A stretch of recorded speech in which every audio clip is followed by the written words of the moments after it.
واحد الحاجه اللي خلتني ندير هادشي.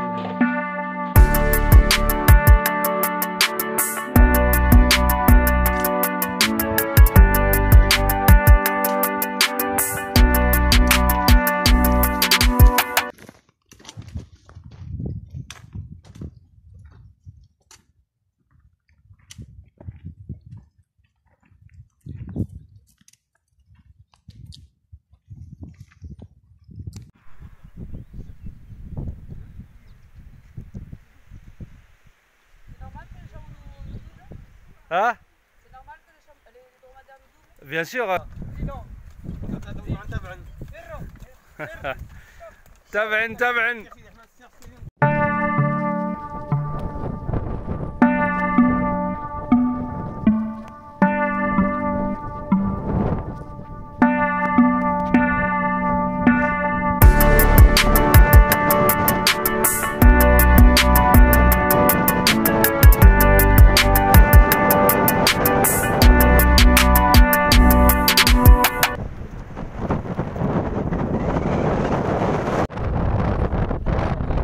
Ils sont là-bas.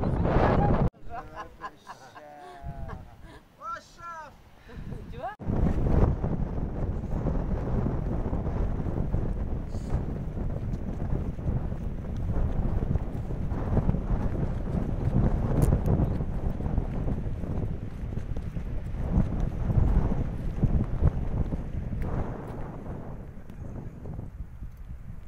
Euh, 13 ans pour l'instant. Ouais. Il prend des médicaments, une poignée le matin, une poignée le soir. Wow. Comme tu vois, autant de cacahuètes que tu nous mets.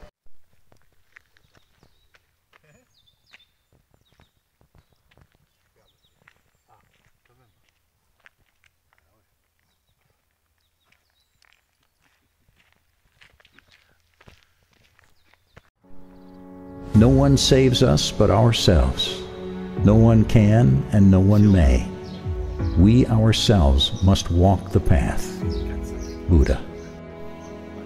Our society tells you, be yourself. But what does that mean? We want to be authentic, even if we don't know what it is. That's the paradox of the modern version of be yourself. Rather than searching within, people are trying to match what authentic means to others. We've turned inner exploration into a guessing game. Being yourself is not about standing out or being different from others. Being authentic is following your path, not comparing to others. When you try to be different, you disconnect from what you want. Authenticity is about staying true to what you believe, not about your image. To be brave, to express your genuine feelings and opinions. Who are you, really? Authenticity, in a psychological sense of the word, is connected with your identity.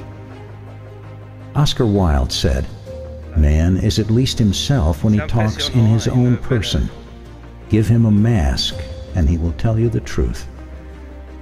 When you're not authentic, the only person you fool is yourself. Stop caring about other people's expectations will set you free. You'll no longer feel afraid of who you want to be.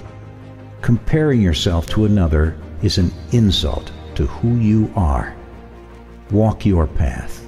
Walk your own path. Firstly, walking your own path means that you might be rejected by others. You will feel overwhelmed. You will take on responsibility. You will be challenged.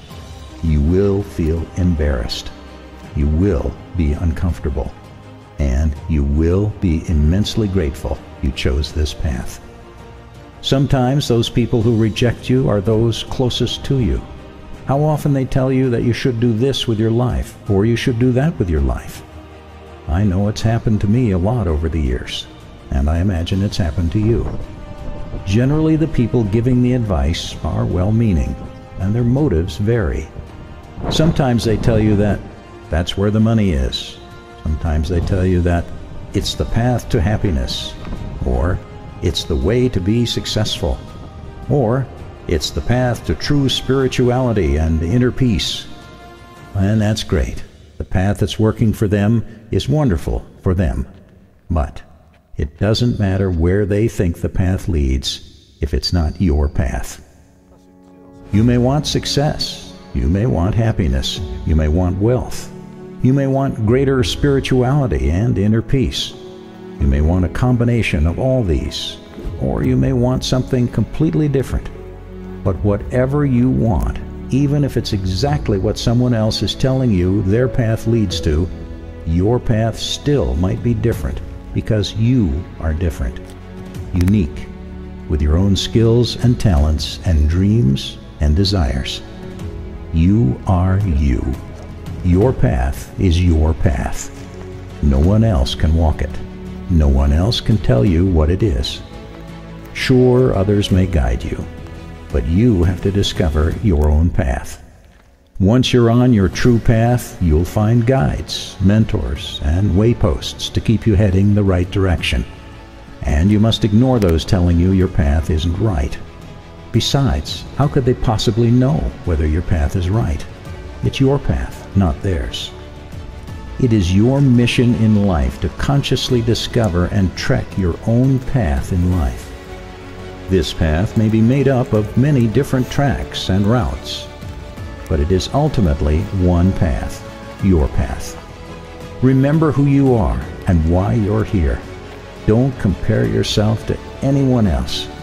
There has never been and will never again be anyone exactly like you. Each of us has unique gifts that we're meant to bring into the world.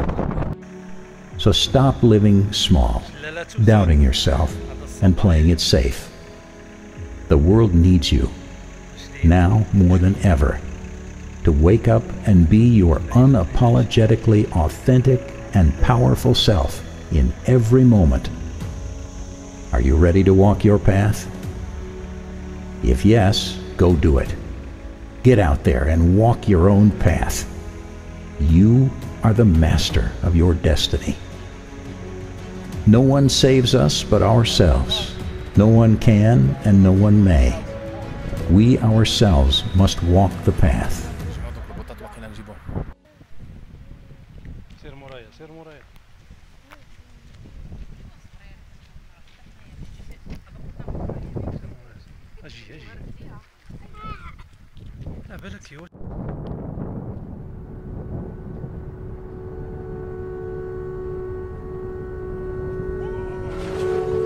Sometimes horrible things happen to good people.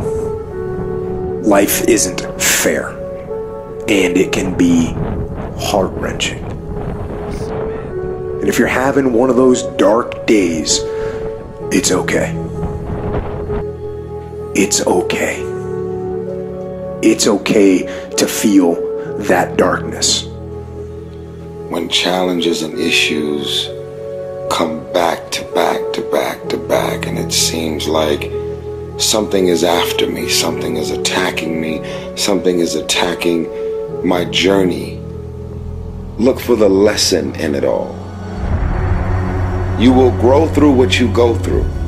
The question is, are you willing to go through it?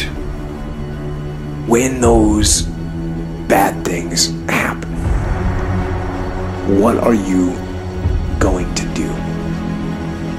Are you going to let this horrible situation dictate the way you feel and the way you handle it? Are you going to fall over, fall down, fall apart? Or are you going to face this issue with courage and with resolution? You know darkness, so embrace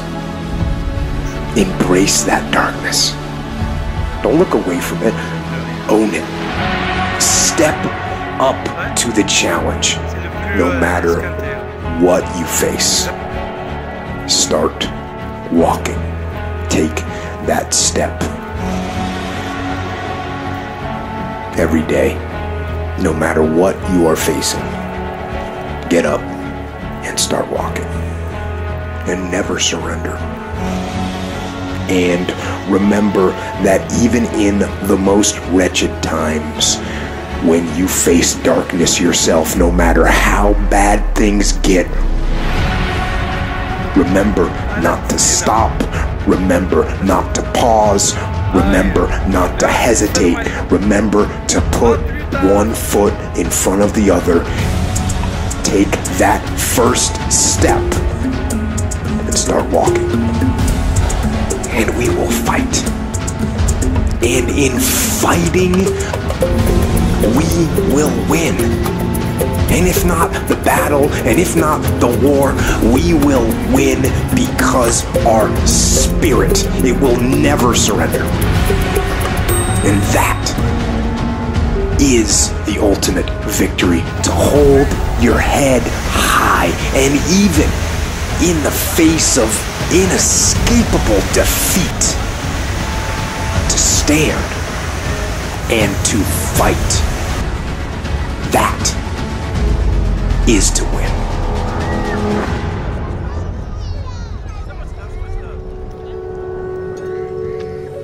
Don't allow yourself a switch off button. I know there's always an answer. No matter how dark that place may be, there's always a way out. Just gotta keep going. Hold on to that fundamental quality of faith. Have faith that on the other side of your pain is something good. C'est la même race, ouais. Maïs. Donc ils font du lait, fromage derrière? Ouais. Et puis la viande aussi. Today, I would like to propose to you a way of living that if you truly live this way, not only will it improve your life almost instantly, but it will improve the lives of everyone you come into contact with. It's not the magic pill, but it will bring a feeling of magic into your life if you live by it. It's not a winning lottery ticket, but if you live by these principles, you won't need a winning lottery ticket or any amount of money, because how you feel will be the reward. And no amount of money can buy a beautiful existence. No amount of money can buy a feeling of contentment. No amount of money can buy peace or joy. What is this way of living? It's called non-jar. N-O-N-J-A-R.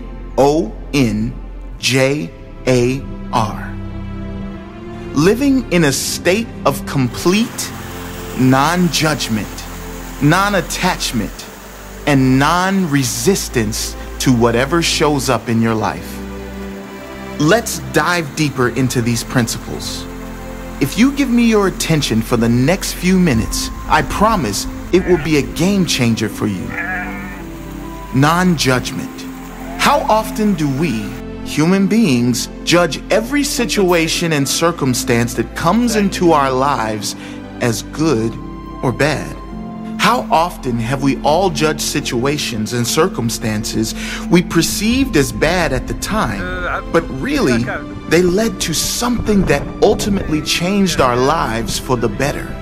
Maybe it was a breakup that was devastating at the time, but when looking back seems like the biggest blessing. Maybe it was a job loss or a difficult time financially that we labeled and judged as bad at the time. But if it did not happen, we would not be in the great position we are in now or doing what we now love. Think of an example in your life where you have judged a situation or circumstance negatively, but it turned out to be a blessing in some way. Think of a time when you've judged a person in some way and looking back, you were wrong to do so. The truth is, we do not know anything. We can judge and label situations all we like, but we do not know anything. We can't possibly know the greater lesson or future blessing any situation has for our life in the moment it happens. When we step back especially in difficult situations, and observe rather than judge, we can respond better with more love for others, with more love for the situation, and most importantly, with more love for ourselves. When we respond in presence rather than in judgment, we can respond better, and the flow-on effect will mean a better life, a life with more ease and joy. Non-attachment. It has been said that attachment is the source of all suffering. Every human being is guilty of this at some point, but perhaps more so the ambitious ones or the achievers among us. It's those situations in which we are so attached to the outcome that we identify with it. And if the outcome doesn't work out as planned, we get upset, depressed, or maybe feel a loss of our sense of self.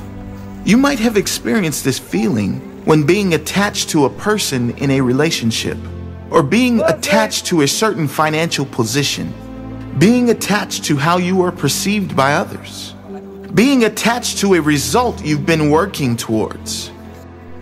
Non-attachment doesn't mean we don't own things. It means we don't allow things to own us. We don't allow thoughts and emotions and ideals to own us. Non-attachment is being able to live and thrive in this world without being attached to any person, any thought, feeling, emotion, or any outcome in any way. Not being attached to anything, being any certain way. That means being non-attached to any emotion that shows up as well. So many of us beat ourselves up for getting angry, upset, sad, down, or simply not at our best. As if the first emotion wasn't bad enough, we punish ourselves for feeling it. Living in non-attachment, we allow the emotion to take place. Be witness to it and watch it dissolve. We witness the emotion, not judge it. Just like non-judgment, living in non-attachment means living with complete freedom and detachment to what happens. Whatever circumstances arrive, you accept them as if you had chosen them. Accepting them does not mean you give up seeking the things you want. It means whatever happens, you accept, while you continue to work toward the things you really want with presence and clarity.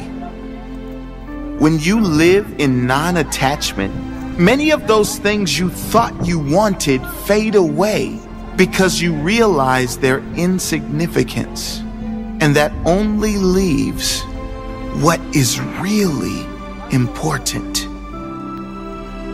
Being attached to anything being a certain way drains you of your power.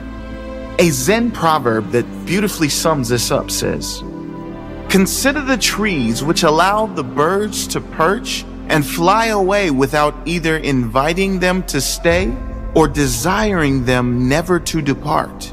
If your heart can be like this, you will be near to the way." Non-resistance. Eckhart Tolle says non-resistance doesn't mean doing nothing. All it means is that doing becomes non-reactive. He says, remember the deep wisdom underlying the practice of Eastern martial arts. Don't resist the opponent's force. Yield to overcome. Much like non-judgment and non-attachment, living in a state of non-resistance means you do not resist what happens. You no longer fight what is. What could be more draining of life energy than fighting what is? There is nothing. It is why what you resist persists. Fighting against creates more energy for the thing you are fighting against.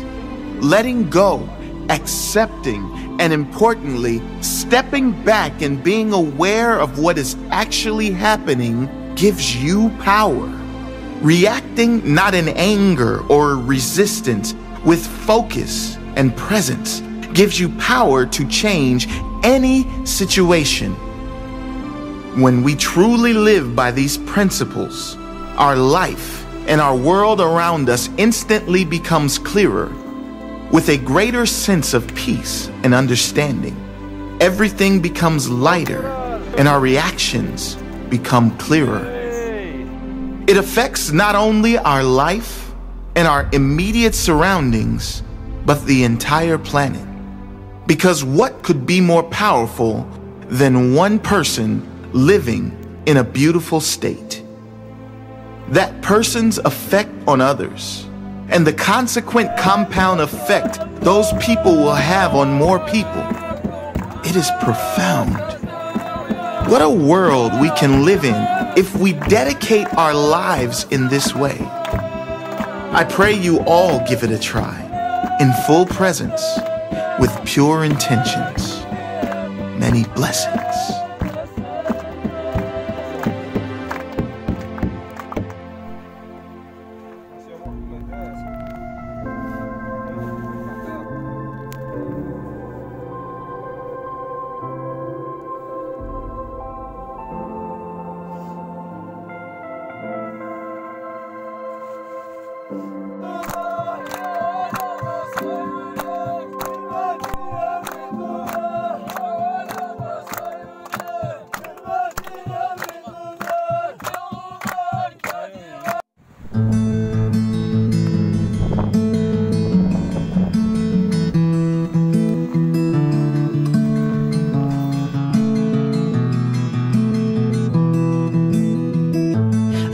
Staring out your window, searching for your past. A lifetime full of memories slipping through your grasp. You see those pictures on the mantle, tell the story of your life. A glimpse into your history of days long past by. When the photos start to fade, when the memories slip away, it's a struggle every day. I will remind you, when you look at me and say, you see a face without a name, perfect strangers in a frame. I will remind you. You see that picture taken long ago of a boy who's 3, blowing out his candles, sitting on your knee. Now that child is all grown up now. Yes, that boy is me. I'm standing right beside you, where I wanna be. When the photos start to fade, when the memories slip away, it's a struggle every day. I will remind you, when you look at me and say, you see a face without a name, perfect strangers in a frame. I will remind you, I will always be there to hold your hand, like you've always been for me. And together we can beat this in the end, 'cause I can be your memory. Even when the darkest clouds pass by, you'll always find there's hope. Eventually the sun breaks through to form a rainbow. Every day we'll make new memories to add them to this shelf, always to remind you you're never by yourself. When the photos start to fade, when the memories slip away, it's a struggle every day. I will remind you, when you look at me and say, you see a face without a name,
towels.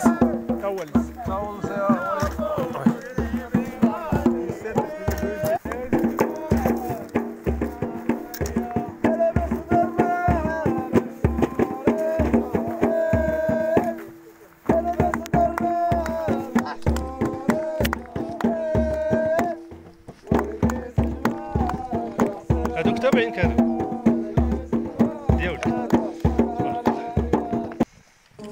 مشاكل الحياة لن تنتهي، وأغلق الباب الذي يزعجك، واستمتع بكل ما تملكه طالما أنه حلال. استمتع بالأكل والطعام كأنك جاي من مجاعة الصومال، واستمتع بكأس الماء الذي تشربه كأنك من أسبوع كنت في الصحراء عطشان، واستمتع بالنكتة كأنك لأول مرة تضحك، واستمتع بصديق تلقاه وتستقبله بالأحضان وبابتسامة صادقة، واستمتع بصحتك وعافيتك، فإن البشر مجمعون إجماعا لا شك فيه على أن الصحة تاج فوق رؤوس الأصحاء. أيها الأحباب، الزمن الوحيد الذي نملكه هو اللحظة. نحن لا نملك الماضي ولا نملك المستقبل. فإلى أولئك الذين يقولون بعد التخرج من الجامعة سنرتاح، ثم بعد ذلك يقولون بعد الوظيفة سنرتاح، ثم بعد ذلك يقولون بعد الزواج سنرتاح، ثم بعد ذلك يقولون بعد إنجاب الأولاد سنرتاح، ثم بعد ذلك يقولون بعد التقاعد، بعد سن 60، بعد أن نحال على المعاش سنرتاح، ثم بعد ذلك فجأة يموت ويرتاح، واللي راح.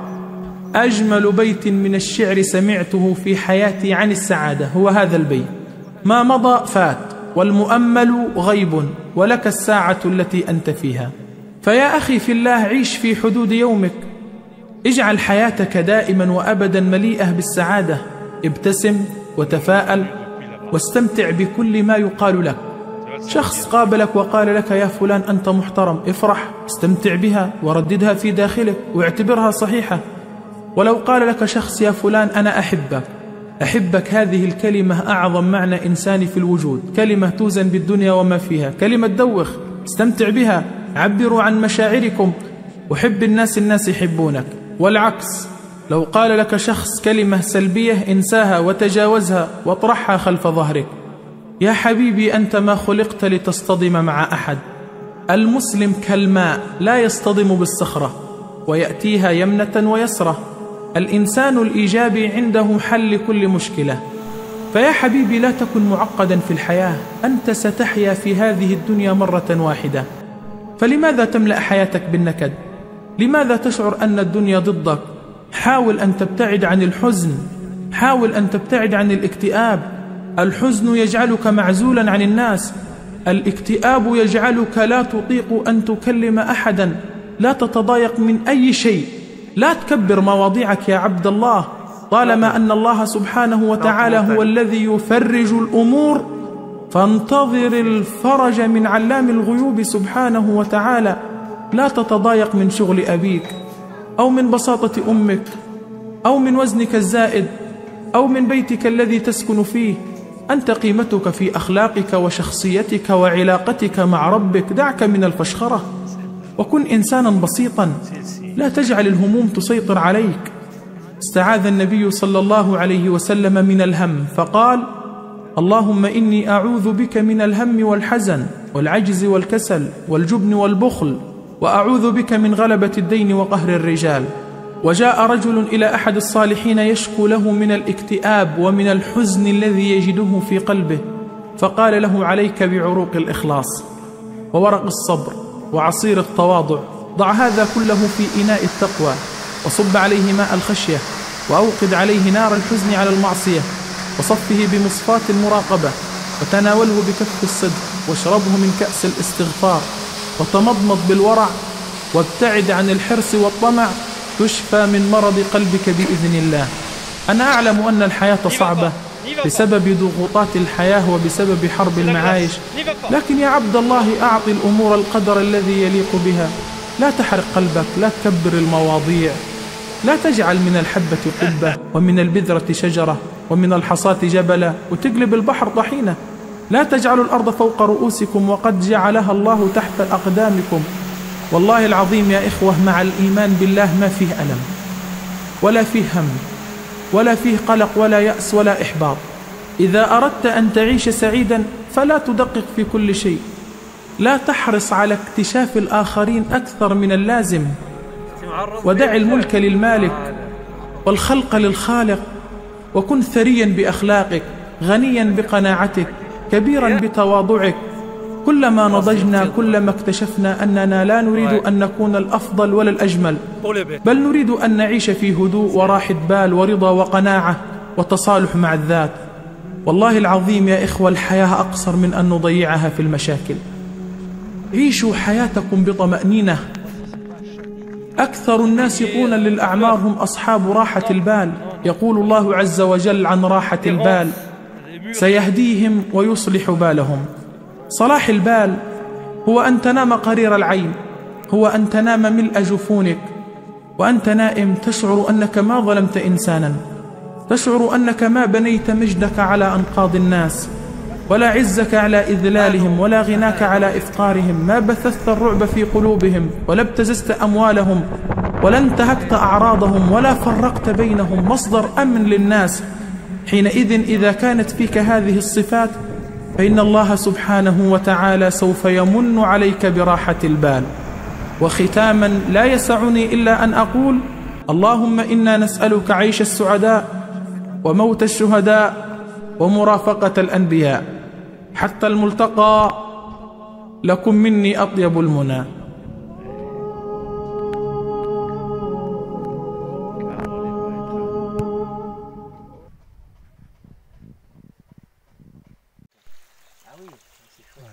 Avec une forêt de noyers. Oui.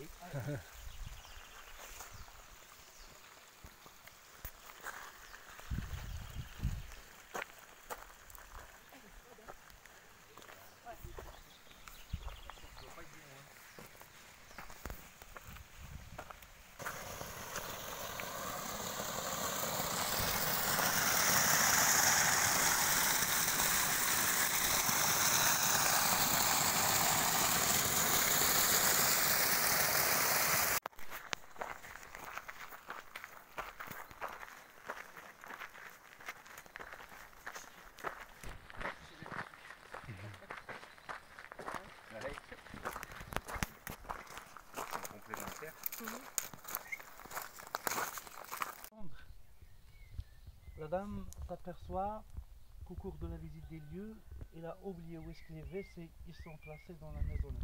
Il sait que... Les WC. Ah, les WC. Ils sont placés dans la maisonnette. Donc il a pensé d'écrire un courrier au prêtre. Monsieur le prêtre. Super Louis. Ouais. Avec des fruits secs. Attends, mais je vais m'enlever. La grenade.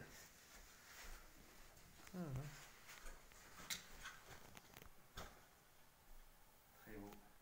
Ah, il coule. Ouais. Le village d'Aroumd. Là, c'est le sommet du Toubkal.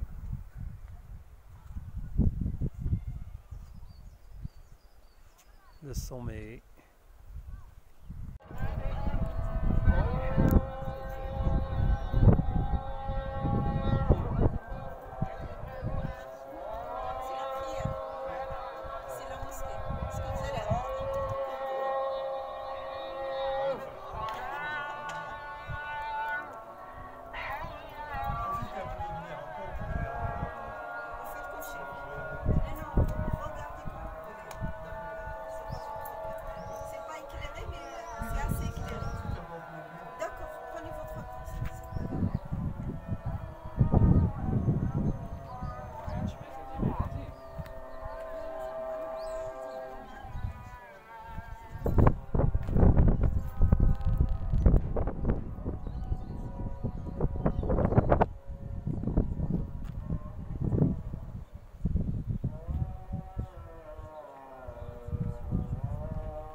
They vanished.